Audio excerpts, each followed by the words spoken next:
प्यारे देशवासियों, नमस्कार।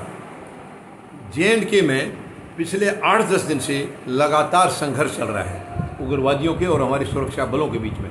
अभी 10 तारीख को हमारे 5 जवान, जिसमें एक जीशो भी शामिल था, वो शहीद हो गए थे। अभी आज सुबह सुबह एक जवान फिर शहीद हुए हैं। पुंछ सेक्टर में ये चल रही है और कई दिनों से। और यहाँ सरकार के सारे वायदे खोखले होते नजर आते हैं, सारे वायदे खोखले हो जाते हैं। सरकार बड़े लंबे लंबे वादे करके आई थी।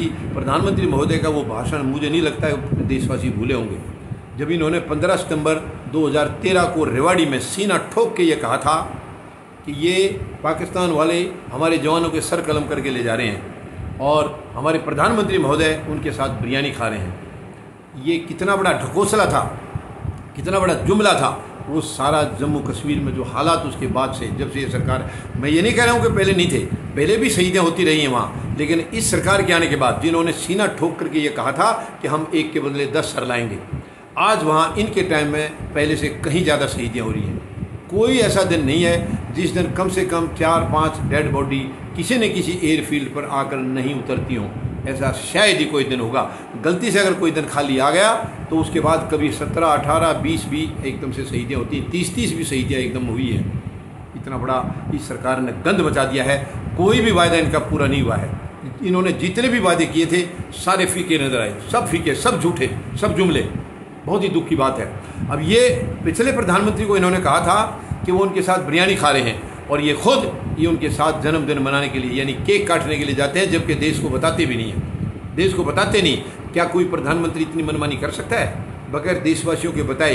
कैसे दूसरे देश में जाकर के? ये एक साजिश का दौरा था इनका, साजिश का। तो ये अब कितने एक के बदले में 10 सर लाने का वायदा था, कहाँ चला गया वो वायदा? कहाँ चला गया? क्या इनको एहसास है, प्रधानमंत्री महोदय का एहसास है कि जो घर बर्बाद, देखिए हम लड़ाई लड़के, किसी खास वजह से हम लड़ाई लड़के अगर जवान शहीद होता है कोई दिक्कत नहीं। हम लोग देश की रक्षा के लिए हैं और देश की रक्षा करते करते अगर हमें शहीद होना पड़े कोई दुख नहीं है, कोई दुख नहीं है। लेकिन गीदड़ों की तरह सरकारों की नालायकी की वजह से जो जवान मर रहे हैं, शहीद हो रहे हैं, वो बहुत ही दुखद है, बहुत ही दुखद है। इनकी नालायकी की वजह से जो जवान जा रहे हैं, क्या इनको अंदाजा है उनके परिवारों का क्या हाल होगा? क्या हाल होगा इनका? तो उसमें भी खजाने खाली हो जाते हैं कि जो हो गया है चलिए अब उसके परिवार को मदद दी जाए। इनके परिवारों को मदद देने में इनके खजाने खाली हो जाते हैं, तिजोरी खाली हो जाती हैं। जब ये धन लूटते हैं तो तिजोरी भरी होती है, उसके बाद ये खाली कर देते हैं। कम से कम जवान को, शहीद को जब देने के लिए इनका नंबर आता है तो इस देश में पैसा ख़त्म हो जाता है। कितनी शर्म की बात है, कितनी मतलब जो इन्होंने सम्मान हमारे उन महान शहीदों का किया है जो अपनी कुर्बानियाँ दे करके देश को आज़ाद करा के गए थे, अंग्रेज़ों के चुंगल से आज़ाद करा के गए थे। ये जो इसकी आज़ादी के बाद से जो देश की रक्षा करते करते जो हमारे सैनिक शहीद हो रहे हैं, ये उनको क्या मान देंगे जब उनका मान नहीं दे रहे हैं? ये जिन्होंने अंग्रेज़ों को भगाया था, जिन्होंने हमारे कल को सुरक्षित करने के लिए अपने आज को मिटा डाला था, ये उनको शहीद नहीं मानते हैं, ये उनको सम्मान नहीं देते हैं, तो हमारे सैनिकों को कहाँ सम्मान देंगे? ये बहुत ही शर्म की बात है, बहुत ही दुखद है। इन सरकार के सारे इनको कोई चिंता ही नहीं है वहाँ कौन मर रहा है, कौन शहीद हो रहा है, इनको क्या लेना देना है, क्योंकि वो जवान हैं और वो जवान गरीब के, मजदूर के और किसान के बेटे हैं। वो किसी उद्योग घराने के बेटे नहीं हैं या किसी नेता के बेटे नहीं हैं। अगर इनके बेटे होते तो इनको दर्द का पता चलता कि एक बेटा जिसका जाता है या बेटी जिसकी जाती है, सेना में बेटियां भी हैं, उनके जाने से परिवार पर क्या असर होता है वो इनको तब महसूस होता है जब इनका भी कोई बेटा होता, इनका भी बेटा कहीं रक्षा में, देश की रक्षा में गया होता। क्योंकि इनके बेटे तो केवल देश में लूटने के लिए, जो ये बाप लूट रहे हैं, इनके पीछे इनकी औलादें भी उसी काम को करती हैं, केवल लूटते हैं। लेकिन सैनिक का बेटा वो देश की रक्षा में जाता है। देखिए भावनाएं, देखिए इनकी भावनाएं, देखिए ये देश को लूटने में सारा समय बिता देते हैं और अपनी औलाद को भी उसी काम में लगा देते हैं और अपने जीते जी अपने वारिस को तैयार कर देते हैं, ये जीते जी।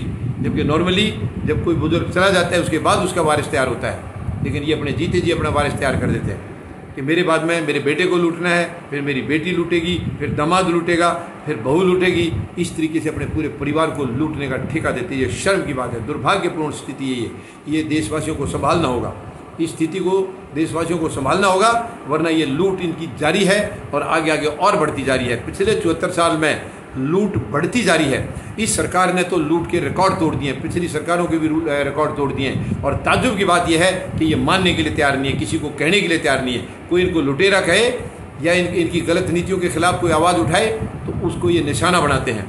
उसके यहाँ ईडी का, सीबीआई का, आईबी का इनके छापे पड़ते हैं, या उनको जेलों में डाल देते हैं, या उनको यानी मौत के घाट में उतार देते हैं। कितनी शर्मनाक स्थिति आज देश में है। आज देश को गुलाम बना रखा है इन्होंने, पूरी तरह से गुलाम बना रखा है। इस देश को अब देशवासियों को ही बचाना होगा। सरकारों की कोई उम्मीद नहीं, ये केवल लूटने और बर्बाद करने में लगे। विपक्ष भी इनके साथ है, विपक्ष भी देशवासियों के साथ नहीं, केवल देशवासियों के साथ होने का नाटक करता है। विपक्ष पूरी तरह से सरकार के साथ है, क्योंकि उनके काले कारनामे जो हैं उनकी फाइलें आज इनके पास हैं, तो वो कैसे बोलेंगे? उनको इनका साथ देना होगा, उनकी मजबूरी है। अपने आप को बचाने के लिए इनका साथ देना होगा।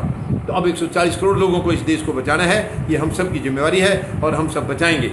फौजी जनता पार्टी इसी काम में लगी हुई है और सबका आपका साथ चाहिए। आपका साथ मिलेगा तो हर हालत में हम देश को इनके चंगुल से, गलत लोगों के चंगुल से आज़ाद करेंगे। ये मेरा आपसे वचन है।